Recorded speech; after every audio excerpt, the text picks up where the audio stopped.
우리 소추인 측에서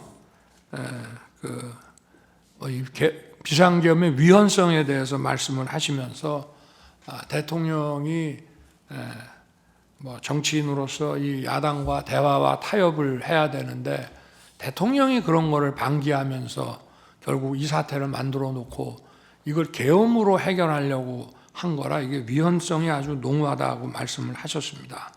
저도 한 말씀 드리겠습니다. 제가 취임하기 전부터도 민주당과 야권에서는 선제 탄핵을 주장하면서 제가 이 계엄을 선포하기 전까지 무려 178회를 퇴진과 탄핵 요구를 했고요.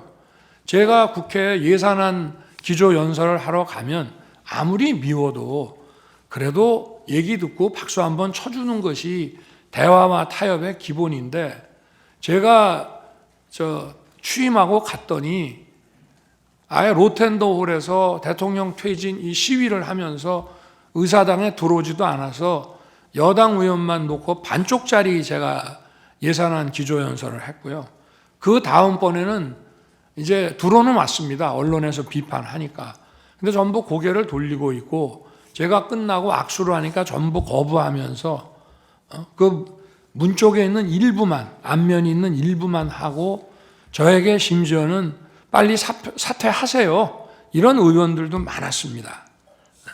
그러니 도대체 제가 대통령으로서 야당이 아무리 저를 공격하더라도 왜 대화와 타협을 안 하겠습니까?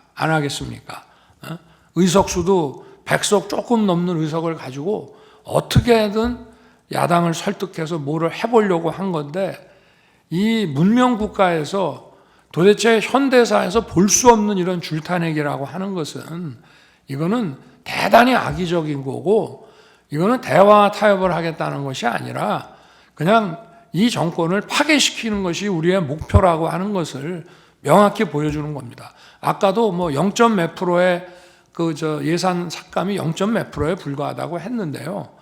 미국에서는 몇 조 달러짜리 가지고 예산이 셧다운 되면서 대통령이나 국회의원이나 월급도 못 받는 사태가 벌어지지만 금방 타협을 합니다.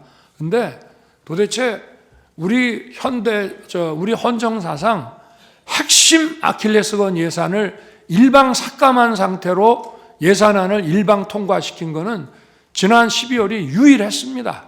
그런 말씀을 제가 드리고 싶고 하여튼 이 무슨 대통령이 대화와 타협을 거부하고 불통의 일방 통행을 하면서 이루어졌다는 것이 바로 민주당의 계속된 프레임이었습니다. 그 말씀을 꼭 드리고 싶고 저도 미국 국빈 방문 갈 때도 민주당 의원들도 같이 가자고도 얘기하고 또 김진표 국회의장 계실 때도 여야 의장단, 국회 사무총장 다 여러 번 초청해서 만찬도 하고 여러 가지 얘기도 많이 했습니다. 그러니까 이런 주장은 정말 본인들에게 스스로 한번 되짚어 봐야 될 문제를 제게 얘기하고 있는 것이 아닌가 저는 그렇게 생각하고 말씀을 올립니다. 네, 이상입니다. 이 사건 계엄의 목적은 거대 야당의 경종을 울리고 부정선거의 증거를 수집하기 위한 것이다.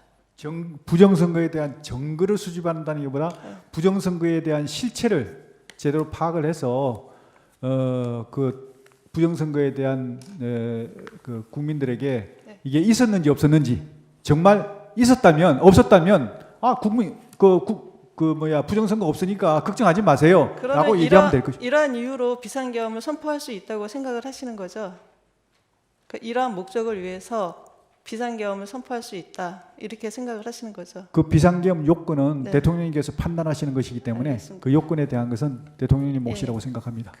계엄을 선포한 사람은 대통령이 저 자신이니까 아까 계엄 선포의 이유를 장관에게 이렇게 물어보셨는데요. 계엄 선포의 이유는 야당에 대한 경고가 아니고요. 주권자인 국민에게 호소해서 엄정한 감시와 비판을 해달라는 것이지 야당에 대한 경고는 아무리 해봐야 소용이 없습니다. 야당에 대한 경고가 먹힐 거면 이런 비상계엄을 할 필요가 없습니다. 주권자인 국민에 대해서 한 것이고요. 윤석열 대통령은 지난 9월 22대 국회 개원식에 불참했습니다. 1987년 민주화 이후 현직 대통령의 불참은 처음입니다. 이어 지난 4일 시정연설에도 불참해 11년 동안 이어져 온 전통이 깨졌습니다. 초유의 국회 패싱 논란이 불거졌지만 윤 대통령은 국회에 가고 싶어도 야당 때문에 못 갔다고 했습니다. 박수 그냥 한 2번만 쳐주면 되는 건데 악수도 거부하고 야유도 하고 30초 사이에 이건 아니다라는 말을 반복했습니다. 박수도 받고 했습니다마는 이거는 좀 아니지 않느냐 싶었는데 대통령 그만두지 뭐 여기 왜 왔어요? 뭐 이런 사람부터 뭐 참 근데 이거는 좀 아닌 것 같습니다. 하지만 전직 대통령들은 야당의 반발에도 국회를 찾아왔습니다. 이명박 전 대통령은 내곡동 사저매입 논란이 불거진 직후인 2012년 국회 개원식에 참석했고 제19대 국회 개원을 진심으로 축하합니다. 박근혜 전 대통령도 2016년 국정농단 항의 피켓을 든 야당 의원들 사이에서 시정연설을 했습니다. 올해도 다시 국회를 찾아 내년도 예산안을 설명드릴 수 있게 되어 뜻깊게 생각합니다. 이 때문에 윤 대통령도 2년 전 자신의 국회 시정연설에 야당 의원들이 불참한 것을 두고 좋은 관행을 깼다고 비판한 바 있습니다. 좋은 관행은 어떠한 어려운 상황이 있더라도 지켜져야 되는 것이라고 생각합니다.